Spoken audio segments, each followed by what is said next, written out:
Hello, I'm Pilar Pilapil. I'm a film, television, and stage actress. After winning the title of Miss Philippines, representing the country in the Miss Universe contest, I was engaged in print commercials, television, and fashion modeling here and abroad. Good evening, Cebu. Good evening, Philippines. It's open mic night tonight, and tonight we have a distinguished actress and a fellow Cebuana, the one and only Miss Pilar Pilapil. Thank you, Mike. Pilar, welcome to the show. Oh, thank you. It's a pleasure to be here. I'm happy that the discussion has spilled over from Cafe Laguna. Oh, yes. Where we had dinner. Yeah. To celebrate Cafe Laguna's 25th anniversary. Congratulations to Cafe Laguna. May you have many, many, many more years to come. No? Yes. So we had an engaging discussion and talking about connections and exactly and what keeps you busy.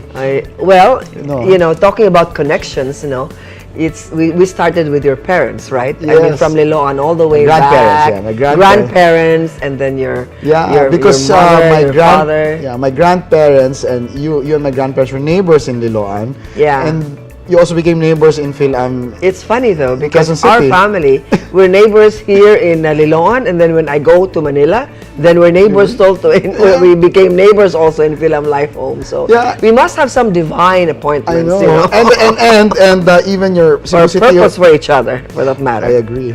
Or purpose to be here in my team. Exactly.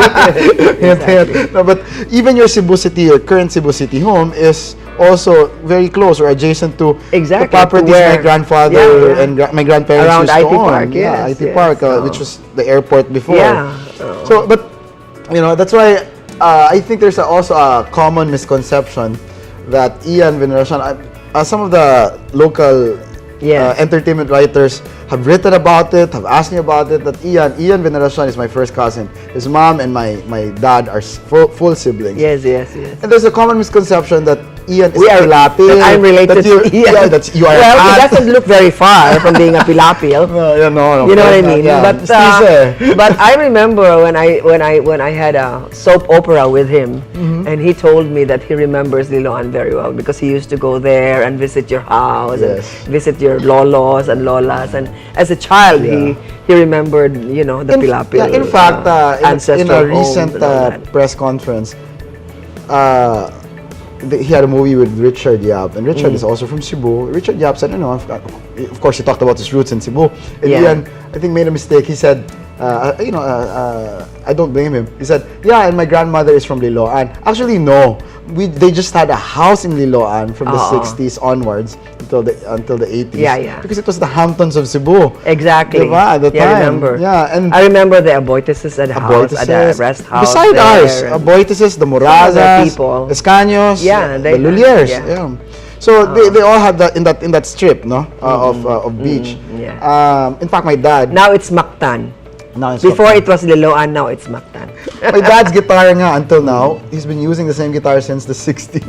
It was Hank Aboitis' guitar that he sold to my dad. But anyway, my grandmother is really from Parian. So Kuya Ian, even he is confused. Yeah, exactly. But we're related through the Veloso.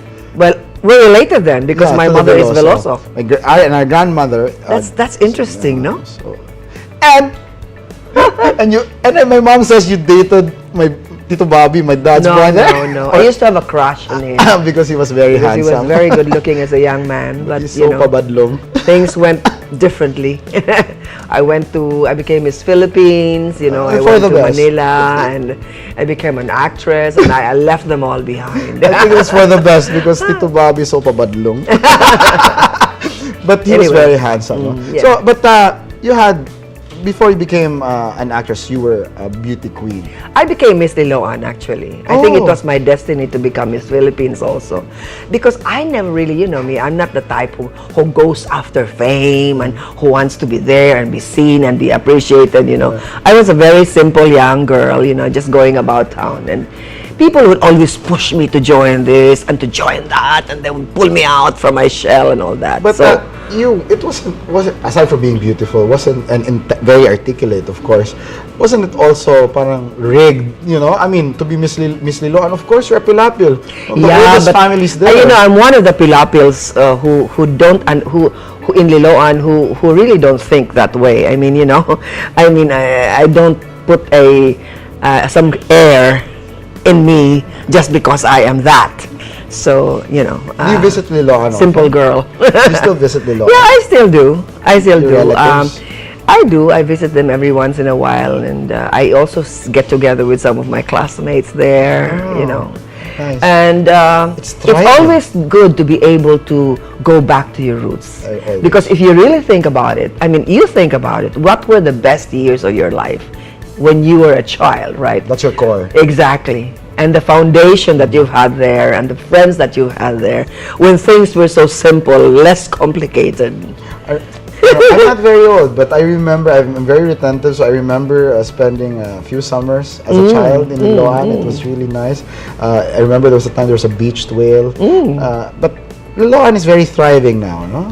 It's a lot different. Well, hopefully Liloan can go far. I mean, the Consolacion has changed a lot. I mean, from the many years that I've seen Consolacion, Mandaue has changed a lot. And I presume that it's about time that Liloan gets somewhere. Well, under Mayor Cristina Garcia Frasco, hopefully, no doubt. Hopefully. Yeah, she's very dynamic. So I trust that she'll be able to steer Liloan in the right direction. I hope so. Yeah. Yes.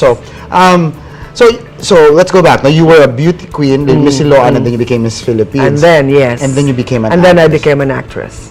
What was the first role? My first role was on television, actually. You remember Tisoy?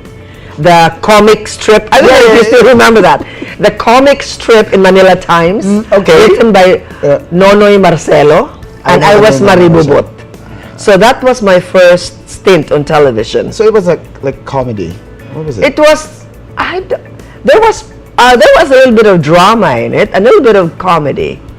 But it was a mixture of a few spices. So it was your first role ever on TV? On television, yes. Were you Bida? Yes, I was Bida. Yes, wow. I was the simple girl and the provinciana type and all that. And it was a very Filipino type of caricatures. And then you went on to do how many TV? I've done so many TV shows. You know, I used to have Ricky Natir Sopa in Channel 5. That was a musical. Where we had also... You sing? I used to sing, yes. I used to sing, as you can hear my voice. The best modulator.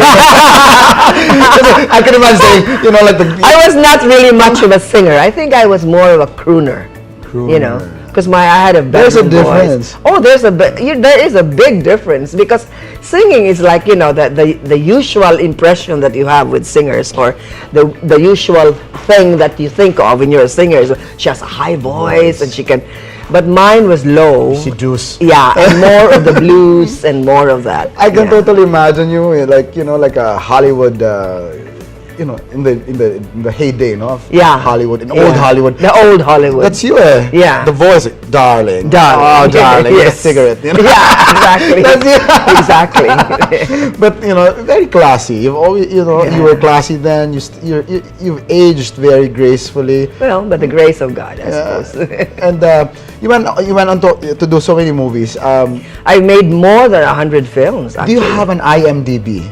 What is that? I'm not a technical person. It's a website. To me. It's a website. Internet movie database. You have to. No, but actually, you know, a lot of people just, like, all of a sudden, I have different Facebooks, and all of a sudden, I have pictures in the YouTube, and some of my movies are in the YouTube, and when you click Pilar Pilapil photos, you'll see them all, you know. So I don't know, put them there, but they're all there. Well, people, I mean, we were in Cafe Laguna, but we couldn't even talk.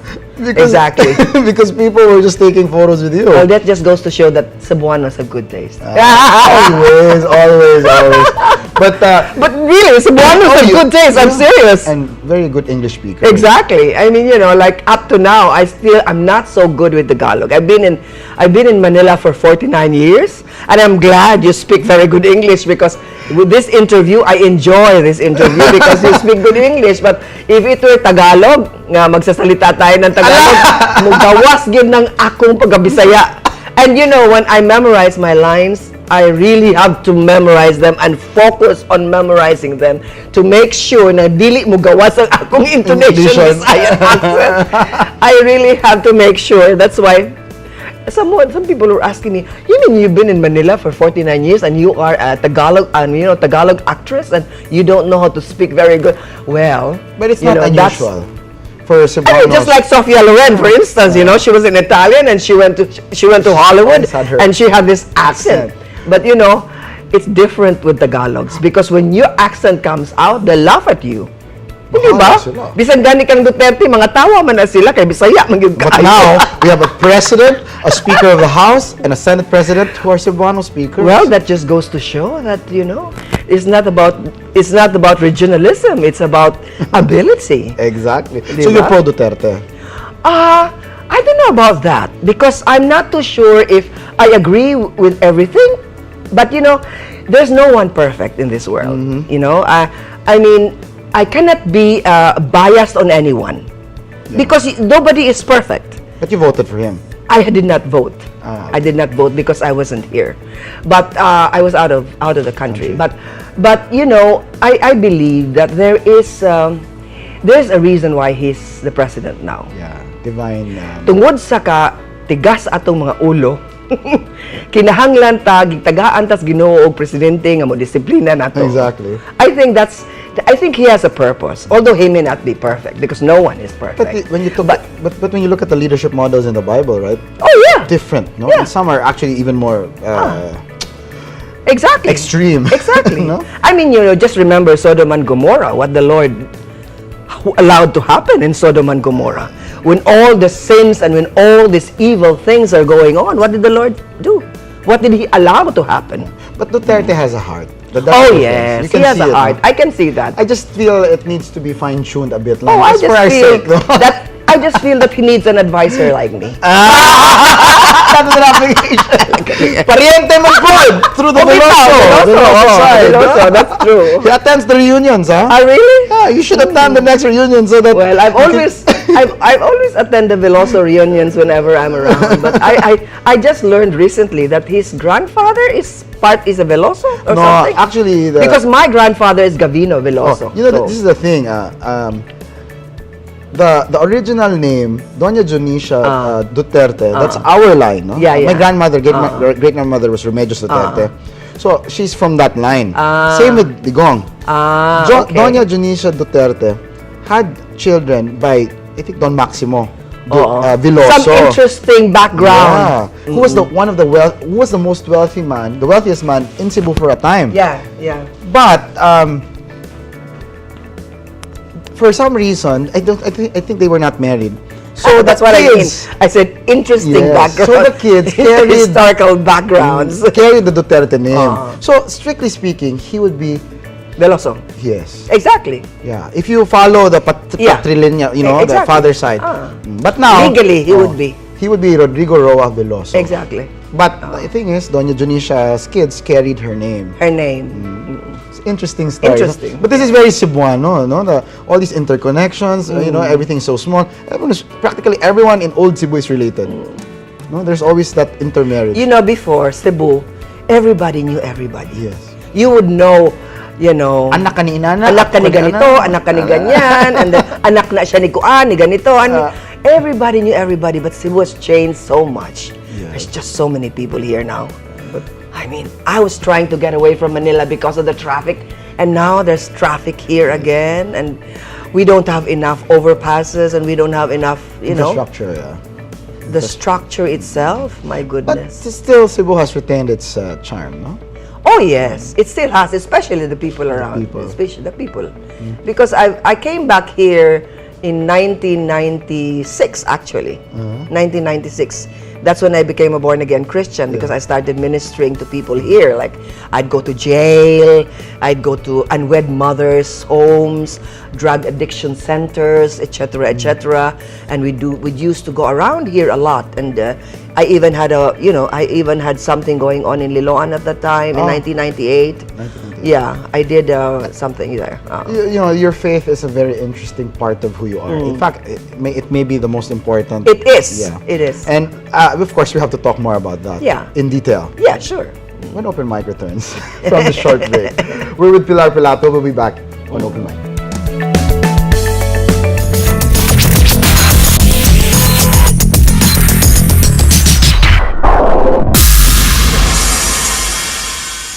We're back here at Open Mic with the Pilar Pilapil. So, Tita Pilar, before we pause for a break, we were talking about your spiritual ministry, life, your spiritual life. It's not a secret, no, that you had to go through this, really tough ordeal. What happened to you? That was in 2011. You were almost left for dead. Yeah, no?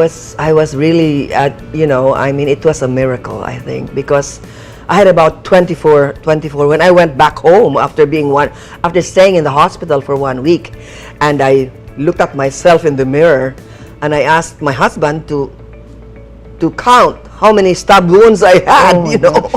And he counted around 22 to 24 stab wounds. But it was a miracle because it was a very violent ordeal. But you are a strong woman, first and foremost. Well, by the grace of God, I think it was. I'm really telling you. More than your personality, it's God's grace. I believe it was God moving in my life, because they were not touching me like this. They were going like this, and not really, just one person. Not just one. There were two of them, and when I looked at myself in the mirror, and when I was in the hospital and I had all the X-ray done, all that. None of those punctured my inner parts of the organs of my body, except a little bit here in my left lung, where it reached almost the wall of my lungs. That's about almost. Almost. Oh, thank God. You see? So I believe that there were angels holding the people not to, they were violent, but at the same time, they could not penetrate. I believe in it. I was also amazing. It was amazing. Mugged and almost left for dead like you. Yeah. And it's always the faith. Oh, and while they were doing that to me, I just called silently to the Lord, and I said, Lord, help me silently. Of course, I could not shout, help me. And then that's it. He just helped me through it. So we have to go back to your spiritual awakening in 1996. So what made you want to become a born-again Christian? What was the turning point? I was searching for many, many years as to what I really wanted in life. Yeah. Even before I gave birth to my daughter, Pia. I have a daughter, you know her, and she's Pia. an actress. I was searching for many years because, modesty aside, I think I'm a deep person. And I was not just content with being an actress or going to all of these parties. Deep inside me, I was looking for something more than that. So I was searching. How and when did you find it? When I was still a very young age, I was searching and searching already. So I even went into Hare Krishna. Oh. I went to Science of the Mind. I went going about reading auras of people in Baguio. I went into healing and all of that. I was searching, and I noticed, because I used to travel a lot. But you were Catholic. There would always be someone spiritual that I would get close to, somehow. Until in the later part, in 1992, I think in 91, 92, when I came back from the States and I decided to live here already for good, I started reading the Bible. No one told me to read the Bible. And it was funny because those Bibles were given to me. You remember Father Ben Carrion? He was a very famous priest in Manila. I just met him the first time. So it was a priest who gave you the Bible? I just met him once. And right away, he sent a Bible to my house. He gave me a Bible.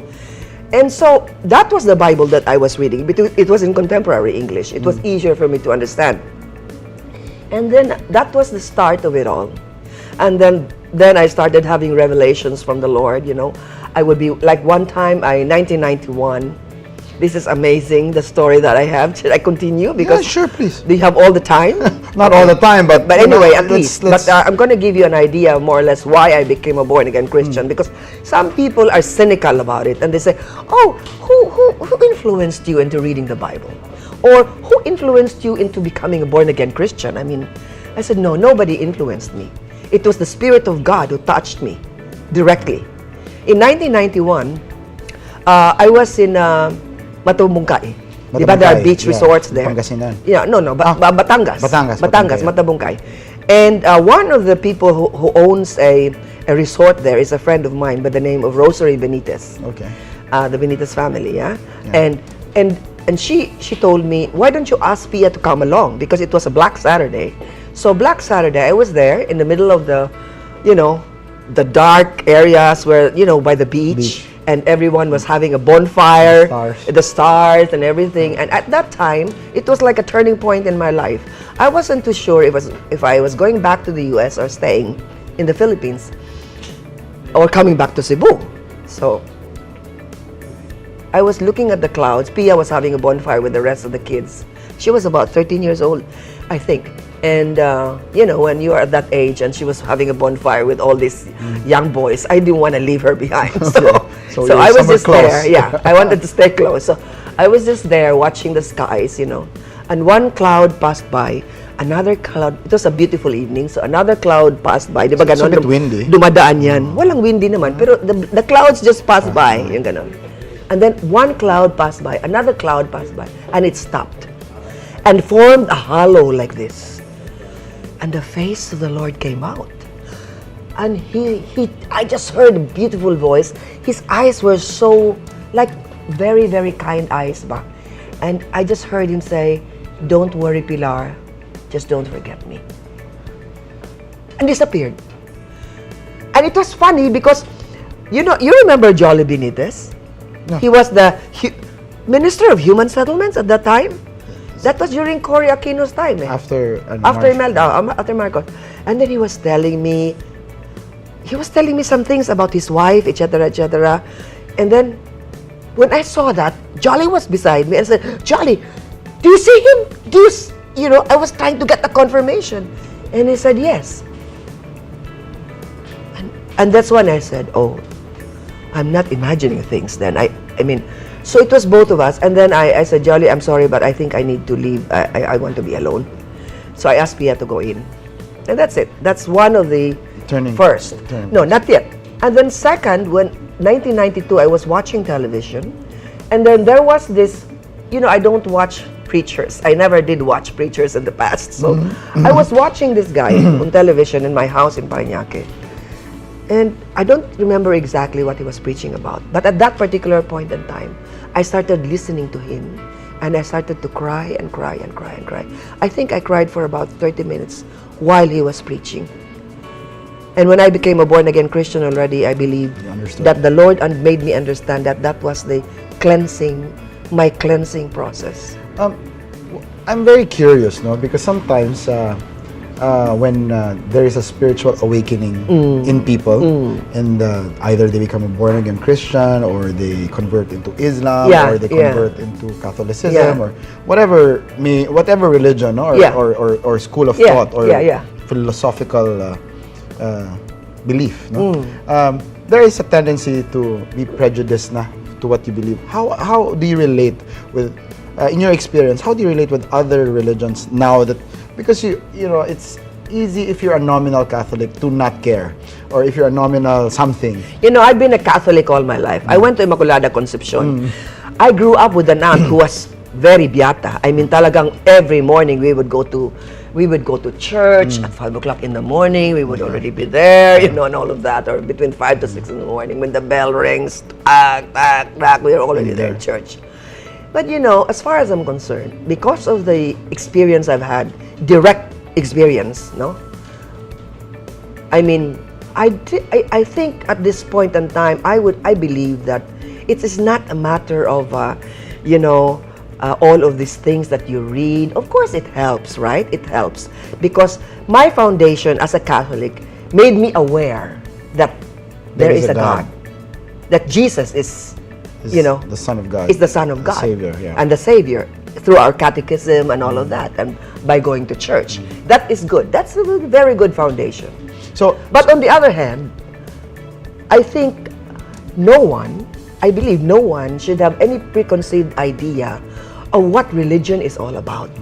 I think religion is just having a relationship with your God. so which brings me to my Because religion cannot save you. I Yeah, mean, it's you. It's not being going to church every day. It's not the thing that can save you. hopefully it'll remind you how. It will remind you how to be closer Yeah, to the Lord. yes. But I'm talking about, it should not be a habit. It should not be a, when you say religion, when you say he is very religious, sometimes if you look into the meaning of being religious, it becomes a habit. It's just a habit that you acquire Out of a all sense these of years, obligation. or a sense of obligation, etc., etc. Yeah. But when you have a relationship with the Lord, it is not anymore a sense of obligation. It's it's a natural thing, you know. It's something that you commune with every day. What I'm curious about is, for someone who has a very strong opinion and very profound experience, regarding exactly. the faith, how do you relate with other religions or people, your friends from other faiths? Do you debate with them? No, I don't. Do you respect the individual Yeah, religious I do. experience? I do respect that. Yeah, because But- there is a tendency for and that's why there are wars that are waged because of religion. No? Yeah, but there is a difference between being religious and being a Christian. I remember that when I used to see these old people go out and go to church every day, and the moment they come out of church, the behavior is Different. I mean, so there is a big difference. And that's even biblical. No, Exactly. that's since time immemorial. Exactly. The hypocrites who go to church. Exactly. That's what I mean. Yeah. So there is a very big difference between being religious and being a real Christian. So But you are, of course, now I think you would say that you're first and foremost a Christian. I believe so. Yeah. But you're also and known more by Filipinos as Pilar Pilapil, the actress. Yes, yes. Being a religious person or a spiritual person, being a Christian, do you now choose your roles, or is it still? Does faith have anything to do with it, or you just choose whatever roles you think are No. challenging enough? Or My role as an actress is different from my being a Christian. You know, when you're an actress, you're portraying a role. That's not you.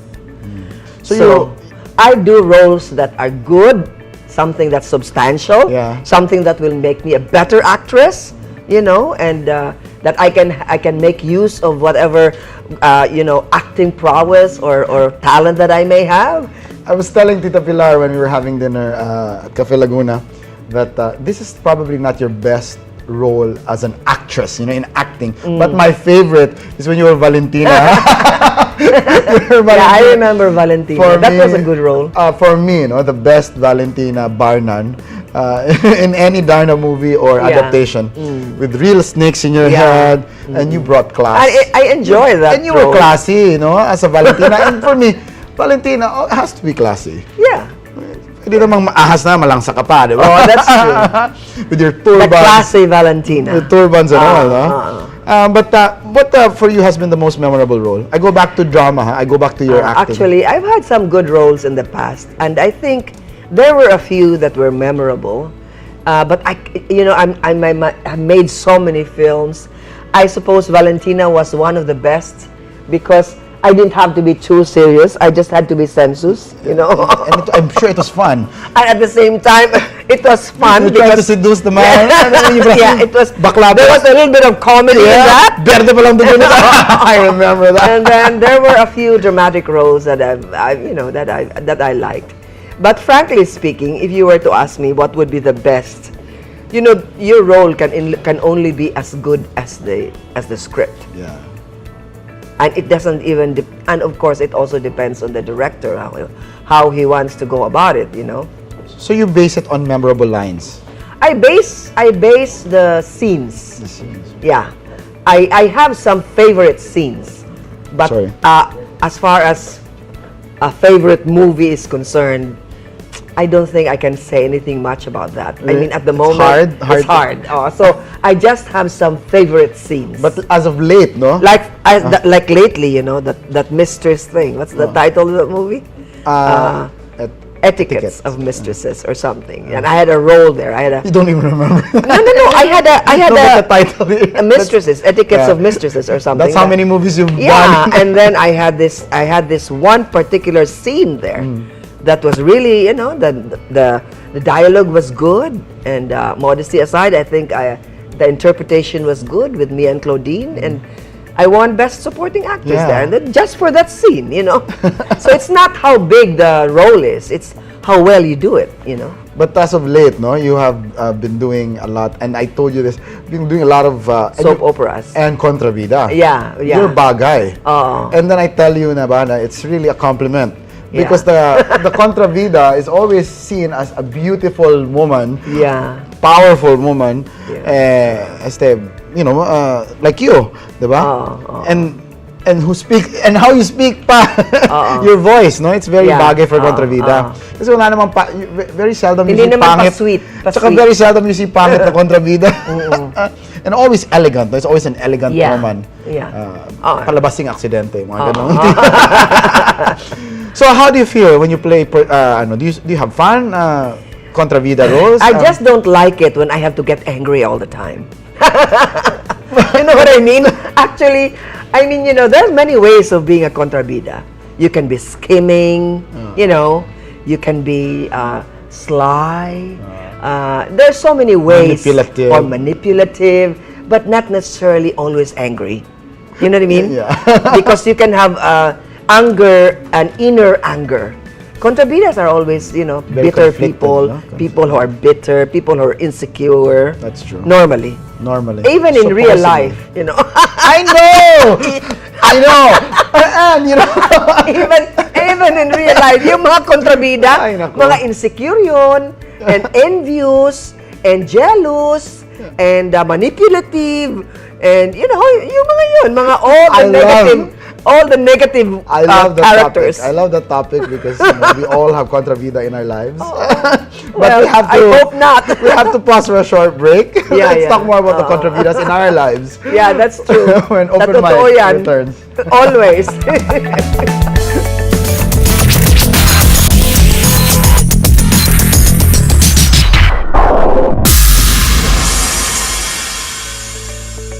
We're back here in Open Mic with Miss Pilar Pilapil. So we talk about Contra Vidas because you always play Contra Vida roles very very So well. No? marami ka bang kontrabida sa buhay mo? Meron namang ilan. And they're all the same. They They more or less have some things in common, or what? not to be but they all look ugly. I'm so sorry. No, but it's universally. true. No, but it's very true because you know what?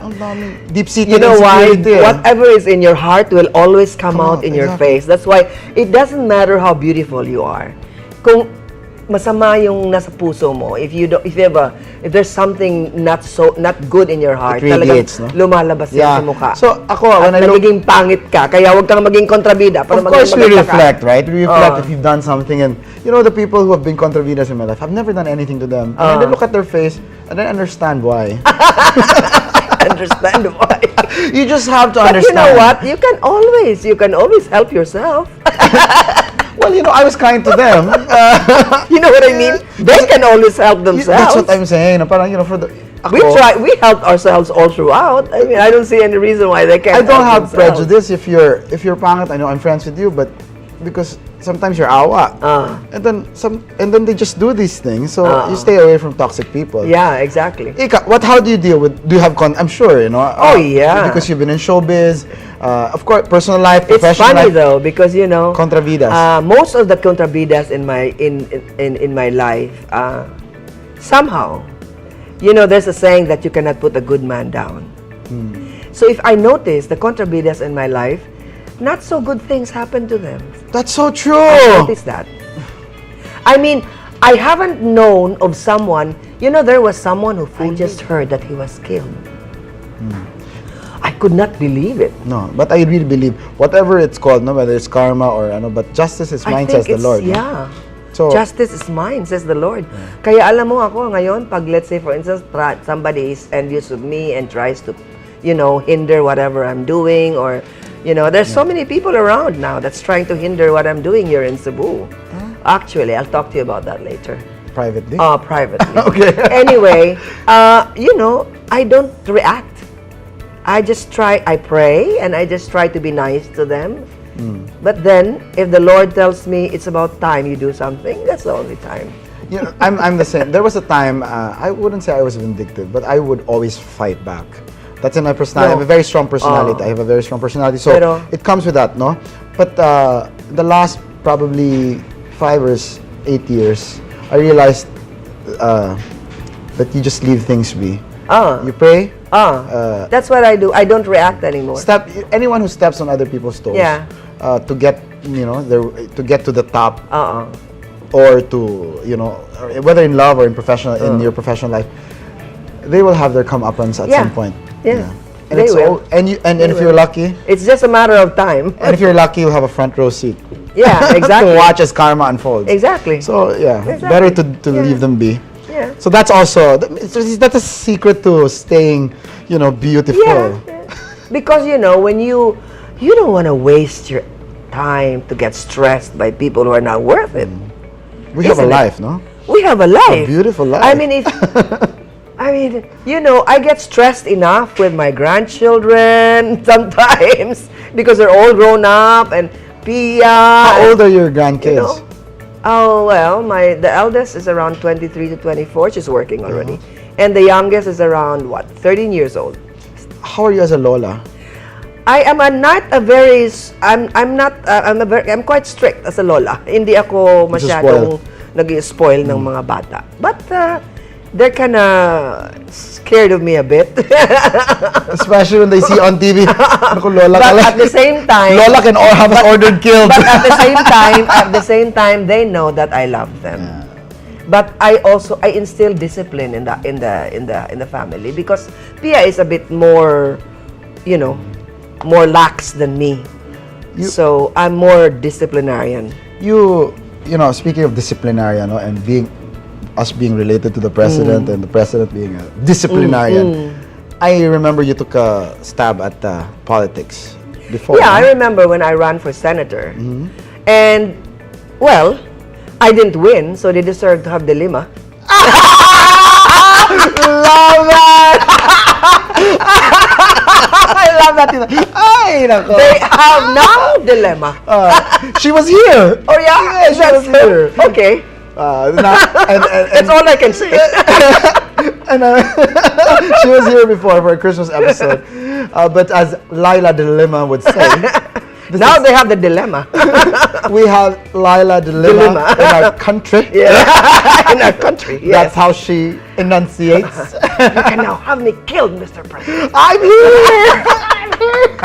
You can have me jailed. I'm waiting for you. You should trade places. She should be the actress, and you should be the senator. Maybe, I don't know. I have never met her. Pardon me, okay? Well, but when she was here, she was nice. For that, I'll give her credit. But there are serious allegations, and well, I don't know about that. It remains to be seen. Everything remains to be seen. But we spoke of karma. This is my opinion, and well, I freely editorialize. This is my show. No? Sure.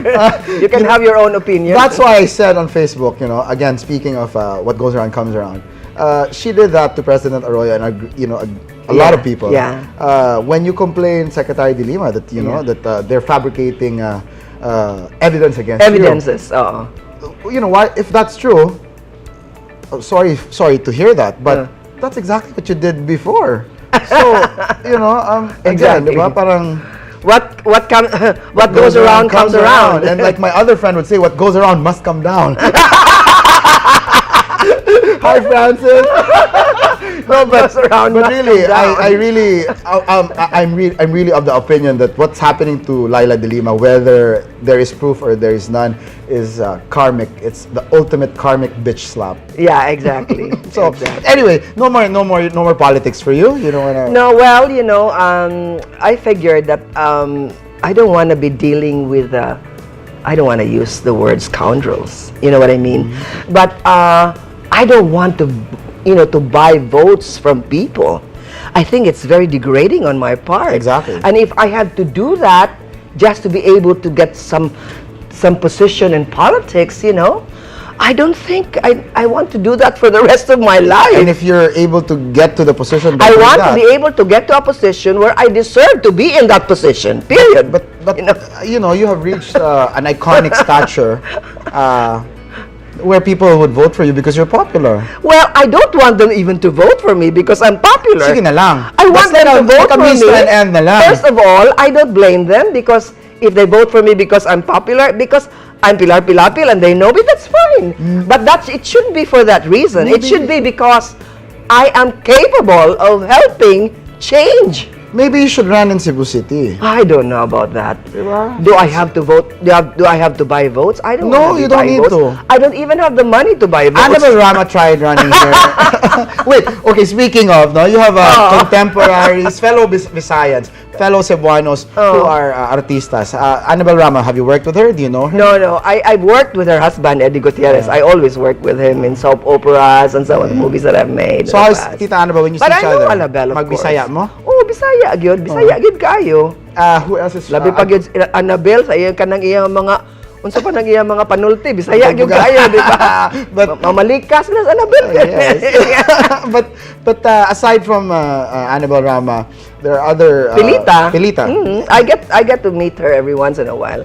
We just met when we were, just recently when we were at Kalayan's Clinic. We, when the opening of Kalayan. Bisaya dayon, ang mga fellow Bisaya. Dulce, who is also born again Christian. Dulce, yeah. I get to bump into her but I haven't seen her for quite some time. But she is very devout. Yeah, she's also born again. Yeah.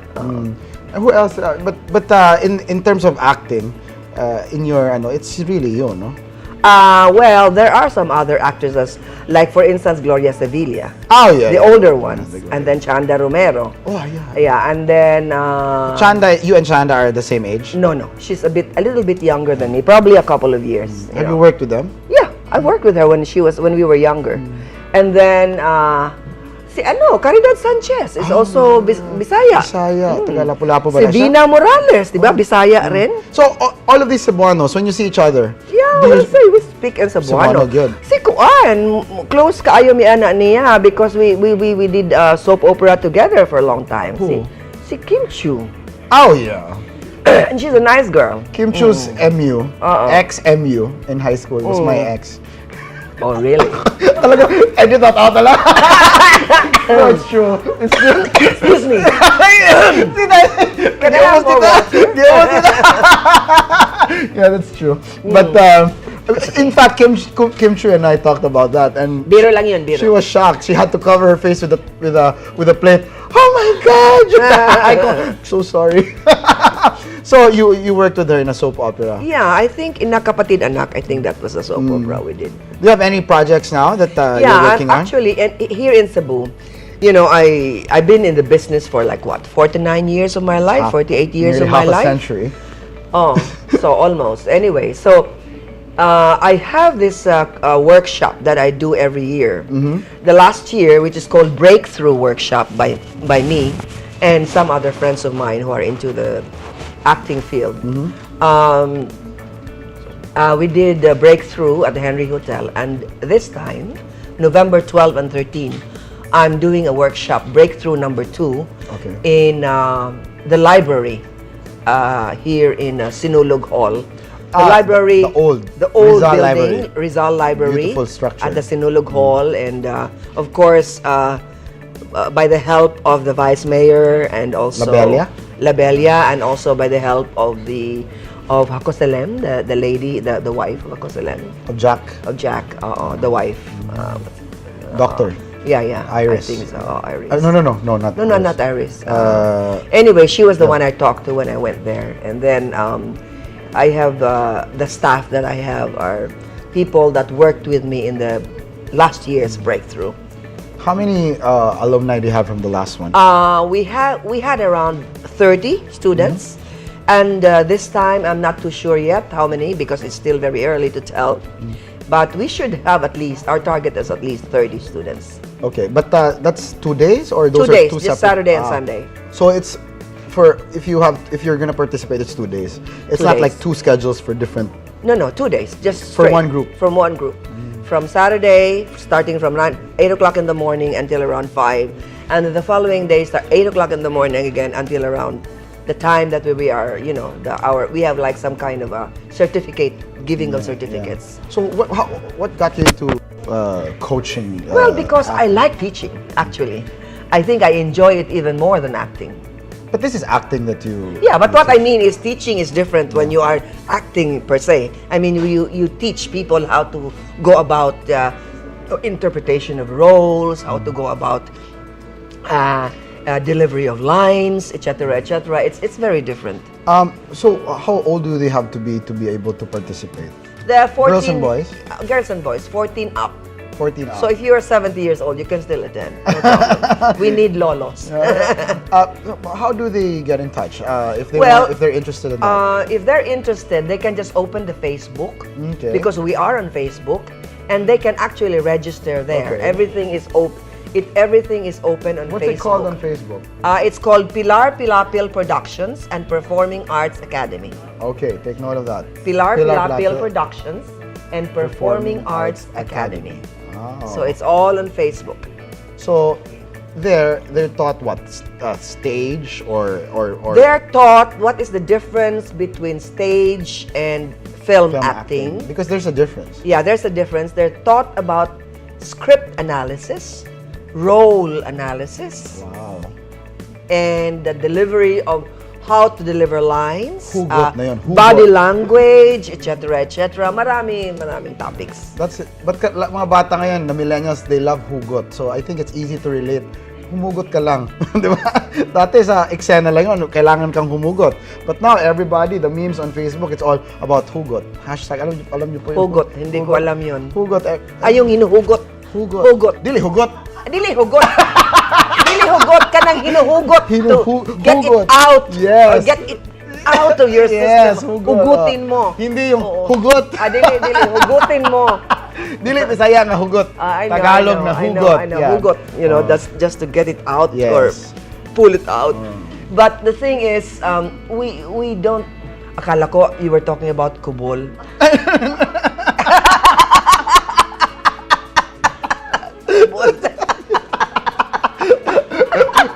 Well, Hugot ba yun? baka si Dili mahuhugot siya. Hinuhugot ba sa kubol?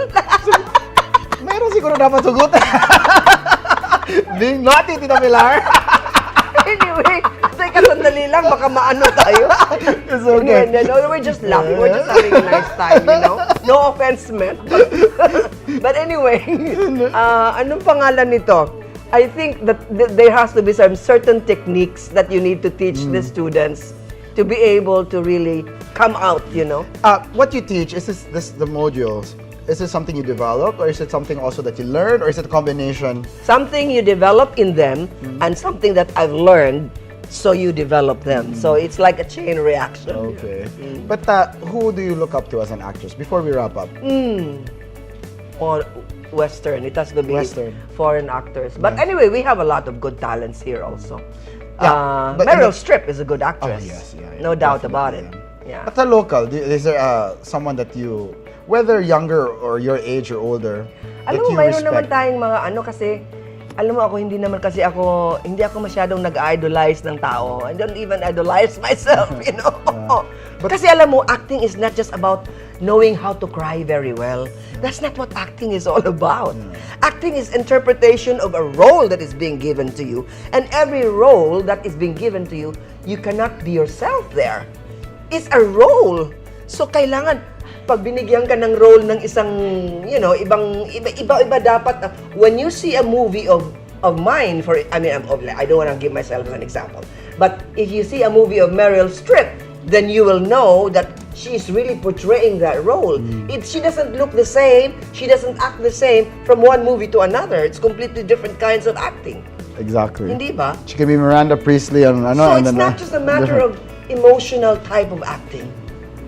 Because sometimes there are even acting that you don't need emotions. That's true.